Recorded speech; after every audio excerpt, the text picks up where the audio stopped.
A eutrofização, pessoal, ela ocorre quando há poluentes, principalmente à base de nitrogênio e fósforo na água. Esses nutrientes são inorgânicos, mas eles são produzidos a partir da decomposição de nutrientes orgânicos, por exemplo, do esgoto doméstico.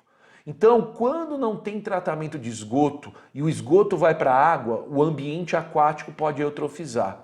Esgoto industrial também pode levar a uma eutrofização. Fertilizantes que também são colocados no solo também podem levar a uma eutrofização.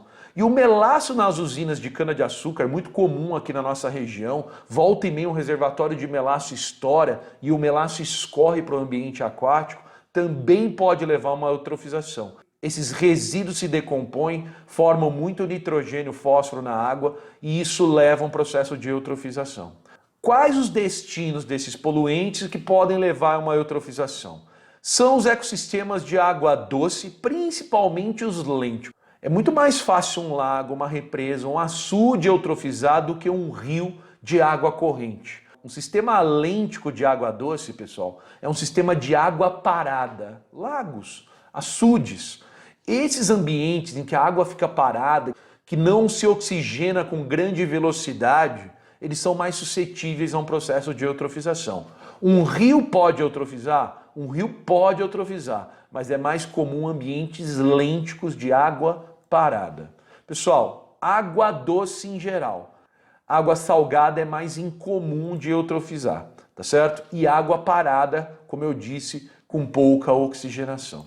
Pessoal, no processo de eutrofização, o ambiente aquático ele vai sofrendo gradualmente ao longo de séculos, né? Esse processo vai se acumulando algas aqui, a água fica verde, os animais começam a morrer. A eutrofização ela pode acontecer naturalmente. Quando ela acontece naturalmente, ela leva séculos para acontecer. Um processo de sucessão ecológica. Agora, a eutrofização ela pode acontecer artificialmente. Por quê? Porque o ser humano joga poluentes na água, né? Pode ser urbano, industrial, agrícola ou mesmo sedimentos. Aí esse processo de eutrofização ele é acelerado, ele leva décadas para acontecer. Ele pode acontecer em algumas semanas, dependendo da quantidade de nutrientes que vão para a água e do tamanho do reservatório que vai receber esses poluentes. Pessoal, olha aqui como fica o ambiente aquático que está em processo de eutrofização. O primeiro sintoma de que o ambiente aquático está passando por um processo de eutrofização é essa água verde. Pessoal, isso é o que a gente chama de floração das algas na água. Acontece que o excesso de poluentes na água provoca, pessoal, um desequilíbrio ambiental que favorece a reprodução de algas. Então as algas vão se proliferando e elas vão se acumulando ali na superfície do ambiente aquático. Bom, apesar de favorecer essas algas, depois de um tempo essas algas todas morrem e elas se acumulam ali na superfície e não deixam a luz entrar, o que prejudica a fotossíntese nesse ambiente. Pessoal, num processo mais avançado de eutrofização, a gente vai ter a morte de todos os organismos que dependem do oxigênio. Principalmente aí quem? Os peixes. Então, num processo mais avançado de eutrofização, depois daquele momento que a água fica verde de tanta alga, a gente vê todos esses peixes boiando porque eles estão morrendo asfixiados. Esse ambiente aquático aqui, pessoal, ele está eutrofizado, quase não tem oxigênio nessa água. Por isso que os peixes acabam morrendo.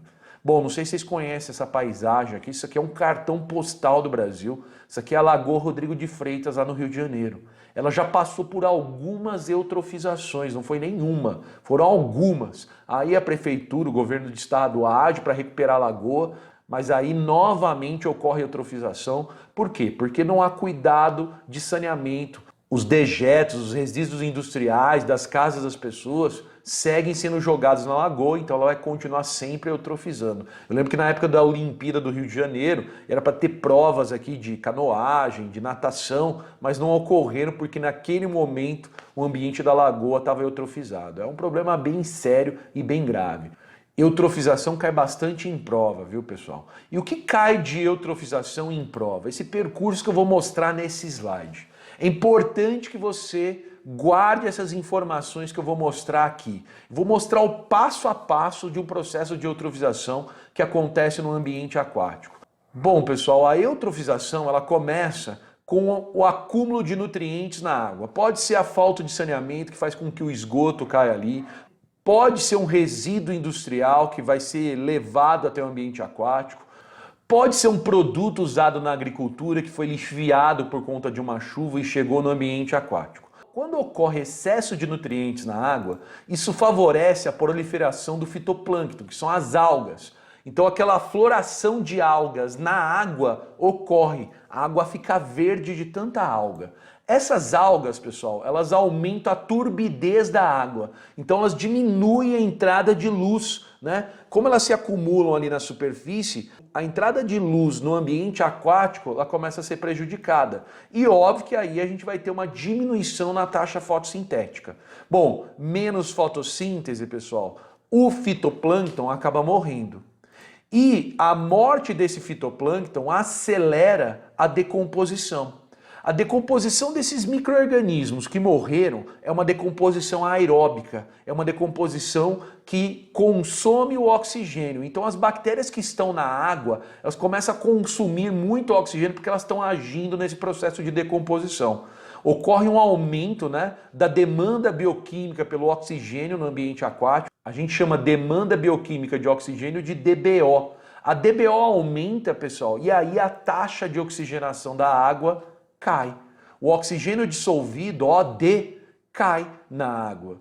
E sem oxigênio a gente vai ter o quê? A morte de organismos que são aeróbicos. Esses organismos, eles morrem por asfixia. Sem oxigenação na água, esses organismos não conseguem respirar. Então os peixes passam a boiar, eles estão morrendo por falta de oxigênio.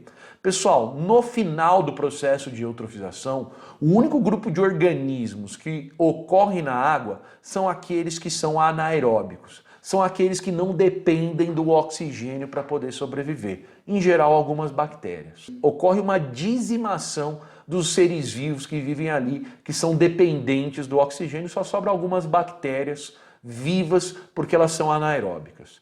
Esse percurso aqui ele é bem importante.